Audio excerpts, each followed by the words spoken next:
The 2nd of December is here. It's the date that the believers have set for the declaration of their independence as a nation. But their acclaimed Prime Minister is now in detention and charged for terrorism.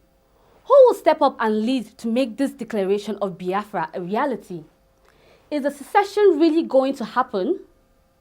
In our last discussion, we did an overview of the Biafra movement, its history, the reason why Biafra is striving for independence, and also looked into the reasons why Nigeria is reluctant about letting Biafra go. Our countdown series concludes with this third part of the discussion and the last part of the series. We are going to be looking at the prominent leaders who have supported and shaped the movement over these years. We will also look into the arrest of Simon Ekpa and his claims of it being just a social media sensation. What will become of the Biafran declaration on the 2nd of December? Welcome to Let's Talk About It.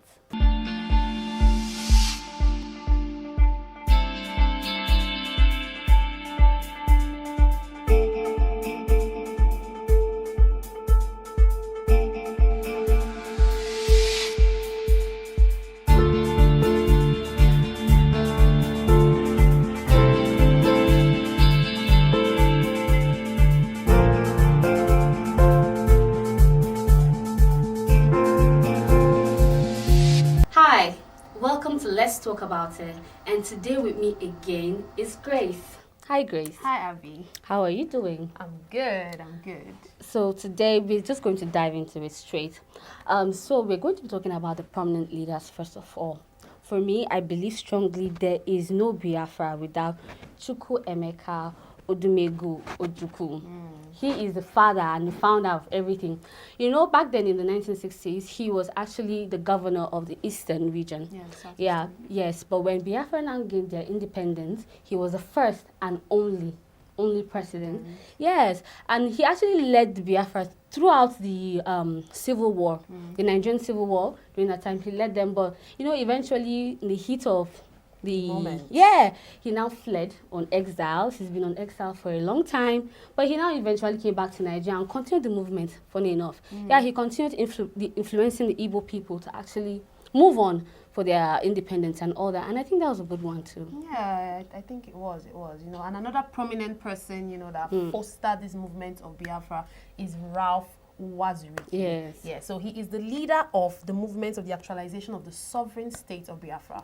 And, you know, this man strikes me as a man of peace and not of violence, because in all his propagation of movement, he is following the principle of Gandhi and Martin Luther King. Yeah. You know, like I said, he's a man of peace in his principle of non-violence, where he's pushing for the Igbo to have their own sovereign nation. He wants it done peacefully. You know, I like to think he does not want what happened back then during the Civil War to happen history again, you get. And after Ojukwu, he was the one that took over, you know, he was his successor. And one interesting thing that strikes me about this man is, after Ojukwu died, he built a library in honor of Ojukwu. Yes, and also built houses for those that fought the Biafran war. I think they call them veterans. Yes. Yeah, so he built houses for these people, you know. But sadly, he has been detained severally and, you know, by the Nigerian courts and everything. But yeah, he's a good, I like him. Yeah, true. And the most famous one that I think almost everybody knows is Nnamdi Kanu. He is the founder of IPOB. In case you don't know what IPOB means, it means the indigenous people of Biafra. And this movement, funny enough, it has a lot of youths that believe in it. It's a youth-orientated movement, and he has gained international recognition. Yes, very true. Yeah, you know, he has a radio broadcast that he was doing, and also he used the influence of social media very well. You get, he has been able to educate the foreign nations about the happenings that happened during the Nigerian civil war, and then okay, you know, he has been in a couple of troubles. He was first arrested in 2015, and he faced various charges, and he was detained a bit, but was released on bail. But you know, people like this will always get into trouble again. One way or the other. So he got arrested again in 2021 after fleeing to UK, and since then he has been detained. Yeah, but he's still the leader and highly respected. Of recent, there have been calls out for his release, but, well, up till now, there has not been any vital responses. Yeah. Okay. So, so we cannot talk about the leader and not talk about the group itself. Yes. Yes. So, IPOB is the separatist group on its own, and it was founded in 2012. Yeah.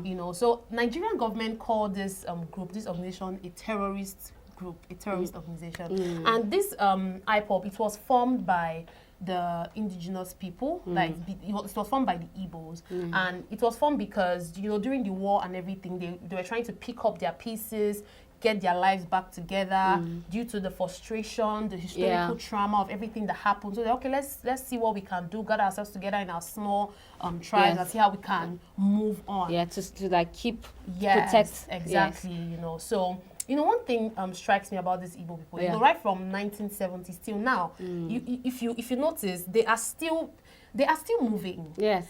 It is funny how, something that happened way back in the 1970s, they want to still, this is 2024, and it is still, continuing. So it's a good recognition for them. They are resilient people, actually. So moving on, we have a current one who is also very prominent in this movement, and he's called Simon Ekpa.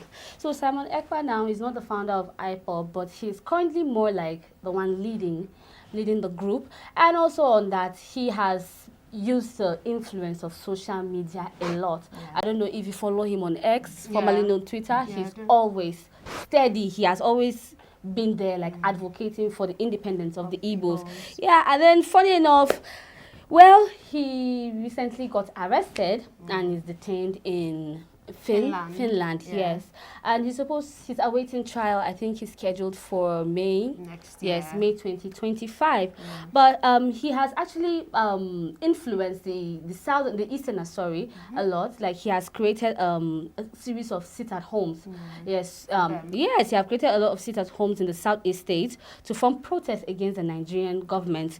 Yeah, and he has also gained a lot of support internationally and nationally, and got a lot of financial support too towards that. And he has made a name for himself, and he's supposedly the Prime Minister of Biafra. So, but moving on, coming to him being the Prime Minister of Biafra, now what is going on? What's going to happen now that the Prime Minister has been arrested and there's no news? Nobody to push this Who is going to take over? Because it's just in a few days' time. So what's going to happen? One thing that really hits me, Abby, is how he, when he was arrested by the Finland government, and then he says he's no more the Prime Minister of it. Like, yes, I saw something like that too. I'm finding it hard to place it. You are no longer the Prime Minister of... That wasn't enough. He also said he was doing it all for content creation.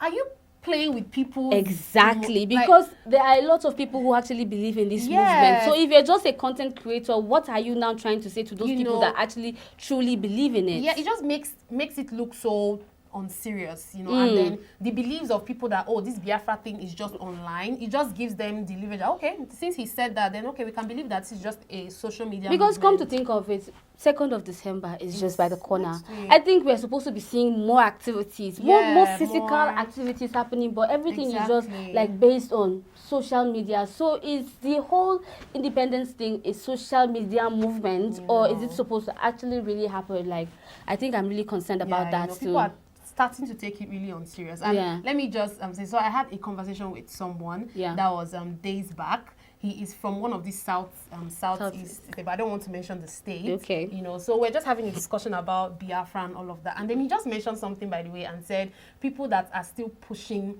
for Biafra are the uneducated ones. I'm like, okay. What do you mean by that? So it just took me back to Simon Ekpa saying this was all content. I was like, wow, please do not let them hear you, because people will beat you. It's not a funny thing to say, because there are a lot of people who actually believe in this movement. If you check the social media handles, if you check Facebook, if you check Twitter, there are a lot of pages like Biafran Nation, IPOB Worldwide, and they have massive support, massive follows. And then, I'm sorry to say, but are they actually doing it to just monetize it? Because when you look at the support, especially from outside, from the diaspora, a lot of people are funding this movement. It's not just by liking and just and just viewing. People are actually putting money to this into thing. it. So what is going to happen is it that, okay, they're just doing it for content creation and survival reason, or are they truly actually working towards it? And you know, someone said because they believe this, what Simon Ekpa really said, that is for content creation, because you know most of his videos is always dancing and just Yes, I've seen a couple of his videos. He just dances, and if it's actually content, it's actually well scripted content. So because it's actually very interesting to watch. You know, some comments on Twitter, they were like, if they are going to give best award for content creation, I think we give it to this guy because he is doing a lot. He's doing a great job, right?